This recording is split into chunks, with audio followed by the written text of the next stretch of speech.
برای ما آماده کردید؟ ویها از یدالله طارمی. ویها. آره. ویها. ویها. میگمش راستش بگو دوستم میداری؟ میگه ویها. میگمش اگر بخوام پاپیش میذاری؟ میگه ویها. میگمش قول و قرار با کس نداری؟ میگه وی نه. میگمش نه پس بیام به خواستگاری؟ میگه ویها.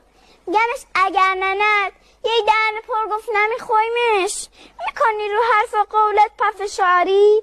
میگه ویها. میگمش آقا چطور اگه او هم باز بگه نه خیر میتونی تو رو آقاتم دلیل بیاری؟ میگه ویها. میگمش اگر نخواستن من و تو به هم برسیم تو برای من میکنی گریه و زاری؟ میگه ویها. میگمش تو قوم و قیشا کسی هست که ایچیا شد بکنه تو روز مبادا و تریاری؟ میگه ویها. میگمش بای همه اوضاع اگه اتفاقی افتاد یعنی ترکم میکنی روزگاری؟ میگه ویها. میگمش نه پس بذار همه اینا ره برم از دلم بپرسم ببینم بای همه حسنی که تو داری؟ میگه ویها. ویها. چرا بگیم ویها؟ نه؟ ها؟